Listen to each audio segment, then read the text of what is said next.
Hi folks, welcome back to the channel. Um, I haven't done a recent reads in a hot minute, and I have definitely been reading. I may not be making content like every week, but I am definitely reading every week. So I figure I would tell you guys about the next 5 books that I have read since I last gave you guys a recent reads. Um, so we're just going to dive straight into it. The next book I read this year was Deep End by Ali Hazelwood. Anyone who's watched my channel for any length of time, realistically, in theory, you guys have twigged. I really like Ali Hazelwood. She is definitely become a favourite author, and she cannot do me dirty. So it'll be absolutely no surprise whatsoever that I really enjoyed Deep End. So what is Deep End about? It is Ali's take on a college sports romance. We're following our female protagonist who is a diver, and our main male character is a swimmer, and they are both pretty high up in their sport. He has been to the Olympics. He is very much a Norwegian champion. I can't remember exactly which country he's from, but he trains in America. And our female protagonist, she's not quite Olympic level yet, but she has the potential to get there. She is definitely like competing at nationals and things.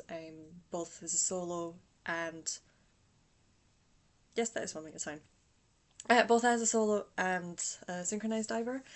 Um, and yeah, this one, it was really good. There was a really good tension in there. I've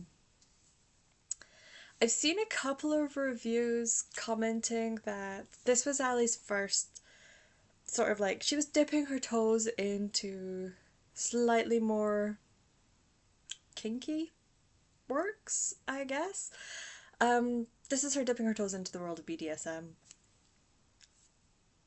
I do need to like really emphasize that this was not 50 Shades. This was not Ali trying to write 50 Shades. Okay? It's nothing like that. So yeah, I've seen a couple of reviews going, wait, I thought this was BDSM. This is like, there's nothing like, where's, there's like none of the toys or whatever. But it's definitely got more of a focus on the power play aspects, where our main character, she needs someone to completely take control. She needs to be in a position where she feels safe and trusted and trusts her partner enough that she can completely give up control. And our male character needs to be in control. Um, and so they balance each other out really well there.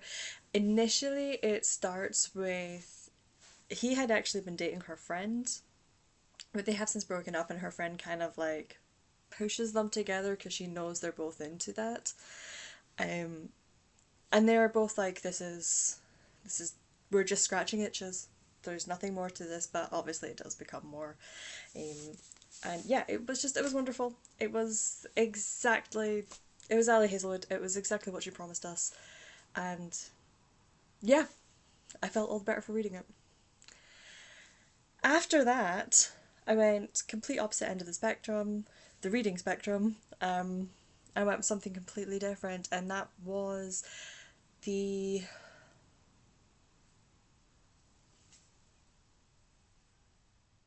it couldn't have been the February pick. And then was the 12th. So maybe it was the February pick? Oh wow, I'm really behind on these, aren't I? It's the 1st of June I'm filming this. Okay, but yeah, I think it was the February pick for the library book club that I'm part of. And that was A Terrible Kindness by Jo Browning Rowe. I'm going to say this was like complete night and day from Deep End.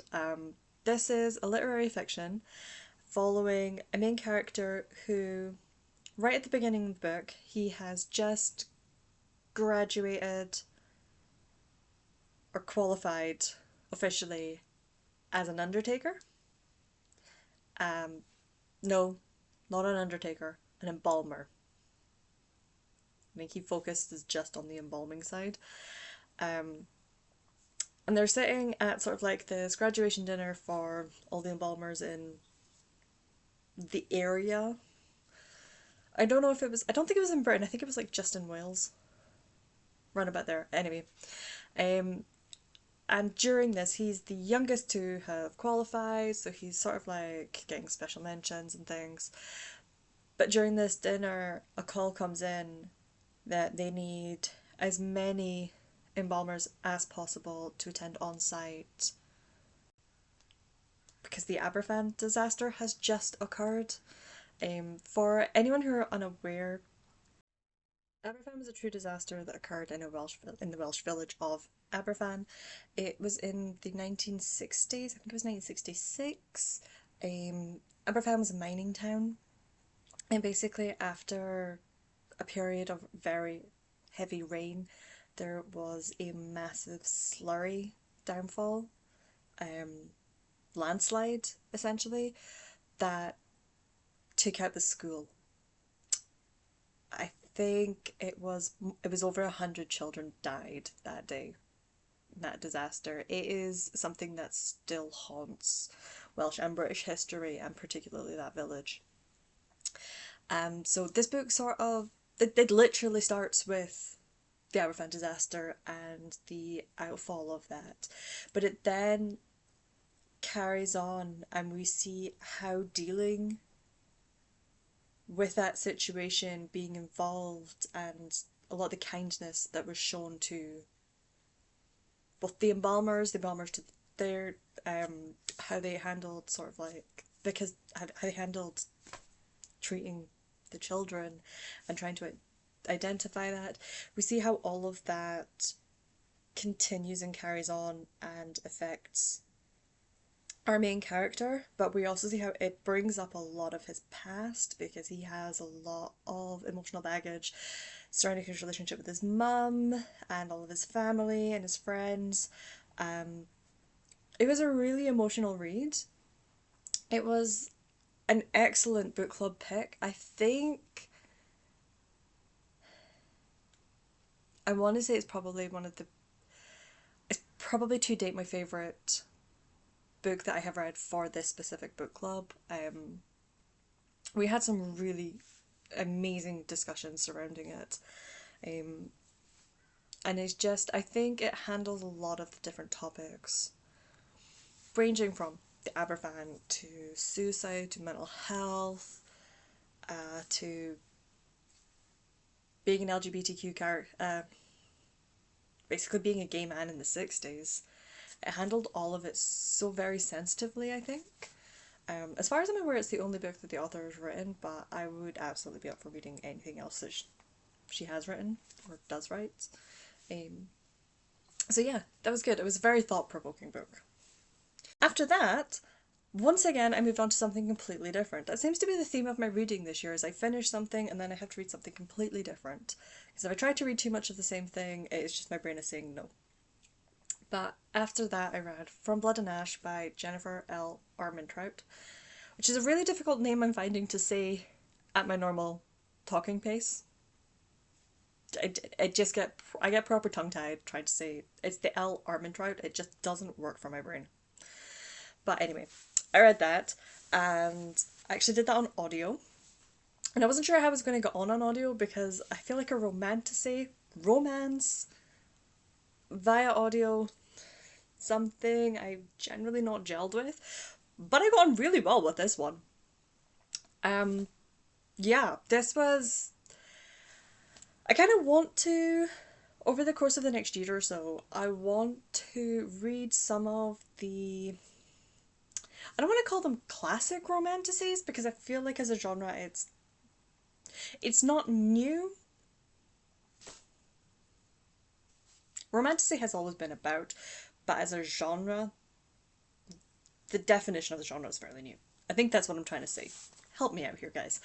Um, but the ones that really sparked off that explosion and the popularity and the hype of romantasy right now, I want to read some of those. Sort of like the must reads of the genre, the ones like the OGs almost. So obviously I've read ACOTAR, I've now read Fourth Wing, I've read a couple, and I want to just continue ticking them off. So I thought I had a Audible credit, I didn't know what else I wanted to listen to, so I went with From Blood and Ash. And wow, had I been sleeping on that one! I had such a good time with it. It was so good. It's Um, Gosh, how do I even describe this? So we're following Poppy, who has been raised as the Maiden. The Maiden, as the Maiden, she has very much been squirreled away. She's been sent to live with the Duke and Duchess, away from like the Queen and everything. She is She's not allowed to interact with anybody. She's not allowed to eat in the presence of anybody else. Anytime she is out and about, she must be completely veiled. No one is allowed to set eyes on her. She's only allowed out of her room at specific times. She's very much living a day sheltered, caged life. Um, and it is set to the backdrop of this potential war that's brewing. We have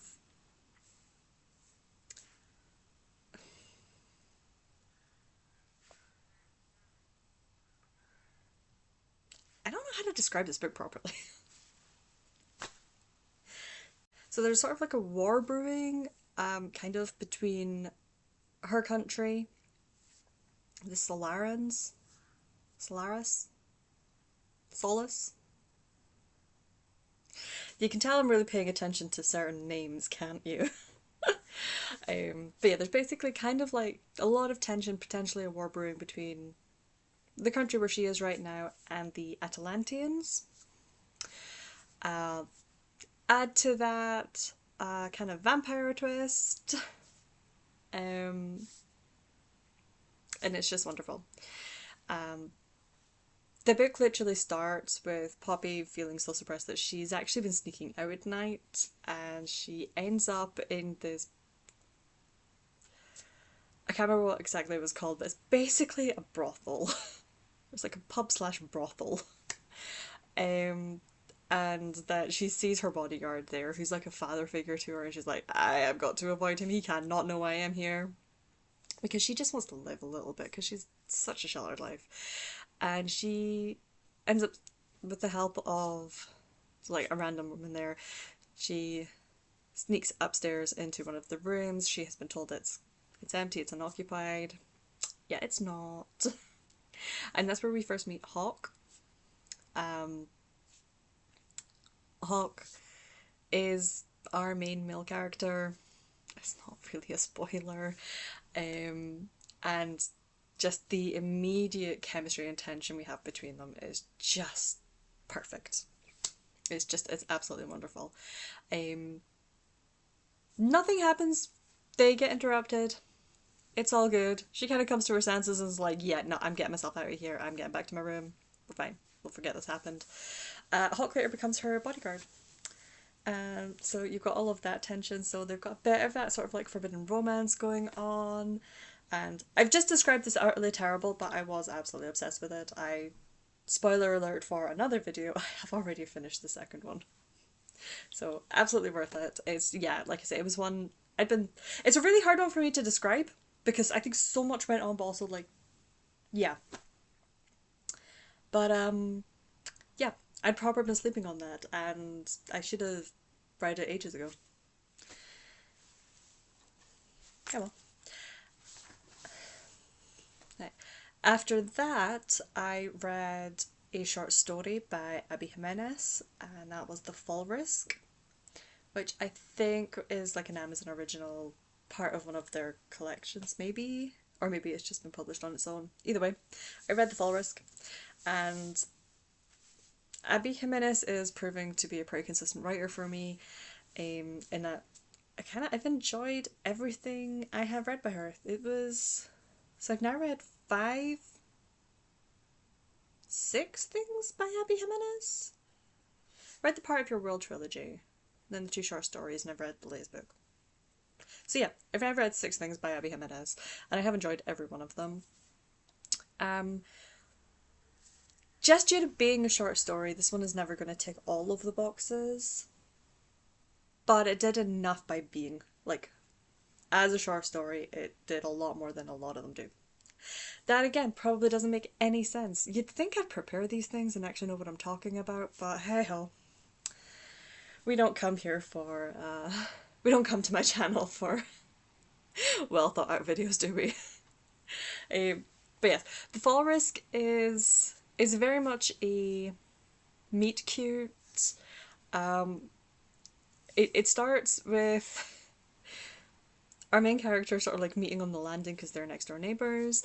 Throughout the day, they've been hearing rumbles and sort of like building works and things going on, like the rumbles of like construction work and things happening, and they've not really put much thought into it because they've been told, you know, there's going to be work being done on the ground floor in the car park, etc. So yeah, and then it comes to evening, and I think they're one of them is getting ready to go out for food. The other, like just by chance, they meet on the landing, because they live on the second or third floor, and we've got a bit of a problem. Where's the stairs? The stairs are gone. There's literally no way to get down. So we phone up the landlord and things, and he's like, I told them 60, not 16. Yeah, the workman had literally taken out the wrong stairs. It's a Friday night at this point. He's like, we'll get the ladder, I'll put you up in a hotel. And they're both for their own reasons being like, actually, I'd rather just stay in my own flat. I don't actually need to go out for the weekend. And things just kind of go from there. Throughout the weekend, they spend a lot of time on that landing because it's one of those situations where it's just so bizarre that you do end up bonding with people over, can you even believe this? Um, and romance blossoms from there. It's absolutely lovely. It's wonderful. Covers a couple of sort of heavier themes, which you would expect from an Abby Jimenez, but not in enough detail to satisfy me because of the nature of it being a short story. I wanted more pages for that to be resolved, but you know, can't have everything.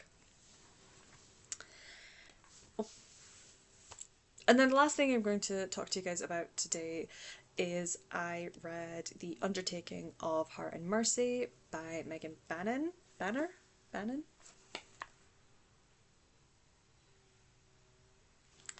By Megan Bannon. I'm gonna apologise if you can hear someone cutting their grass. One of my neighbours is cutting their grass. It's a really nice day out here after essentially like a week of rain. I've got all my windows open trying to air the house out, so apologies. But yes, The Undertaking of Heart and Mercy. This is basically set in a world similar to ours, but with enough differences that it is a fantastical world. And it's essentially You've Got Mail. I had an interesting time with this one. I came close to DNFing it a number of times because it's initially I was like, this is too much of a blatant You've Got Mail ripoff. But we're basically following Hart, who is a, how would we describe Hart? He's a, I guess like a kind of ranger. He's like somewhere between a ranger and a soldier, where he kind of patrols out in like the countryside, trying to keep the town safe from these sort of zombies that are kicking about. It was one thing I actually really did like about this series is that um, it's set against the backdrop of essentially a zombie plague. Um, and the way the zombies infect you is basically like if you die, your soul can sort of like wander and then possess a dead body, but it possesses the appendix. I think it was the appendix. Um, and they only animals with appendices can be possessed. So anytime someone dies, part of the processing and embalming um, procedure process is that the appendix, they make sure to puncture it. So no one is buried or cremated. Well, cremated doesn't matter too much, but no one is buried with an intact appendix. And I just thought that was a really cute, interesting twist. Because yeah, you don't just get like human zombies, you get animal zombies. Um, so yeah, that's kind of his job, is to take those down, protect everyone from that. And then Mercy is an undertaker. Um, she does the embalming, the every part of it essentially, the process. Um, they are very antagonistic towards each other pretty much from the get go. They both, it's typical, they both make assumptions about each other, they both assume the worst of each other, they immediately know how to press each other's buttons and bring out the worst in each other. um Mercy I was fine with throughout it. I didn't love her, but like I wasn't about her. I was like, she was fine, I liked her, no particularly strong feelings about her. Hart, on the other hand, I both loved and hated him. I really liked Hart when he was on his own and away from Mercy, and he's interacting with others, with his apprentice, with others in the guild. He's very much that, trying to portray this strong, lonesome, lone wolf. I'm fine, nothing phases me. But inside, he's secretly a softie, and he will pretty much do anything for anyone. I absolutely loved that about him. He can be quite snarky, he's got some really excellent banter with his apprentice. But the minute he is near Mercy, I came so close to DNFing the book whenever those two were on the same page. For quite some time. Because he became this sexist, chauvinistic pig that immediately he would judge her because she had cleavage. How dare she? It's so disrespectful. There's one day, because she's not, like, Mercy is not supposed to be the embalmer. She's only supposed to be working in the office, and she's been helping out until her brother comes back from college. So she's never supposed to be the one actually handling the bodies or anything, even though she's actually really good at it. Because she's literally grown up with it, it's a family business. But yeah, one time she comes out of the office and she's wearing perfume. And oh no, how disrespectful is that? It's like, oh, and immediately he's making all of these judgments about her. And it's just, mate, no. And it's very much, oh gosh, there was a number of times where it was like, "Ugh, she's annoying. I hate how attractive. How dare she be so attractive? I hate that I'm attracted to her." He's attracted in spite of herself, in spite of himself. And it's just, no, no. And it's just, oh! I actually listened to this one, and it is a good job I did. Otherwise, I would have thrown the book across the room many times. Um, I listened to this one, it was mostly over the course of about like 3 or 4 days I ended up listening to this. I had a round trip where I drove from Inverness down to the Central Belt for work, and then up to Aberdeen to visit a friend, and then back to Inverness. So it was enough of a round trip that I listened to the vast majority of the book on there. But it also meant that I think my shortest car journey was like 2.5 hours. So I was trapped listening to it, and the only way I would be able to switch off is if I pulled over. And that's the only thing that saved this book. The second half of the book, I really, really enjoyed because, like I said when I first started talking about this, the first half of this book is basically You've Got Mail. Um, the second half, it becomes its own thing, and it's so much better when it's its own thing, because when it's trying to be You've Got Mail, it's so obvious it's trying to be You've Got Mail. So we've got the writing letters back and forth, we have the plot device that makes sure that even though they should know who, yeah, we've managed to make it anonymous. That's fine. um there are a couple of scenes where it's just ripped, complete with dialogue straight from the Tom Hanks Meg Ryan movie. You know the scene when they're in the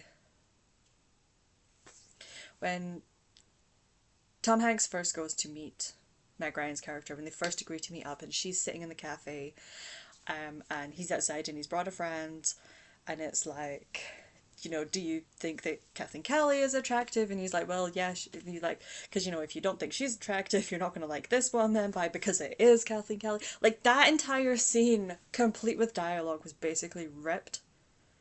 It was ripped off. And, I mean, I don't want to go so far as to say plagiarism, but I was quoting along to a book the first time I've listened to it. That shouldn't work. That should not be okay. I shouldn't be able to do that. So, yeah. I enjoyed their chemistry once they got together. I apologize if that's a spoiler, but I don't think it's too much of a spoiler. Um, I'm undecided if I'm going to continue with the series. I kind of liked where it ended, and it feels like the way it ended, you could just. It works well as a standalone. There is more in this series following different characters and different roles, so it's more set in the same universe in the similar town, but not direct sequels, I think. But I don't know. I quite like this one as just a standalone, and I don't know how else. I might listen to them or read them at some point, but it's not going to be anytime soon.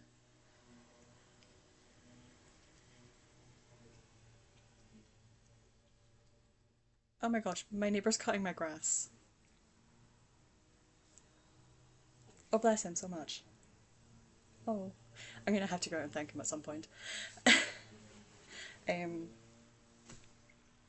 Anyway, this has been super rambly. It has been. I don't know what this has been. um. Has been a mess, but we expect that from me. So I'm gonna wrap up here and say goodbye. Thank you for making it this far. If you did, good job. Like if you liked it, subscribe if you want more, I guess. If you want, no pressure. And yeah, I'll see you guys in the next one. Bye!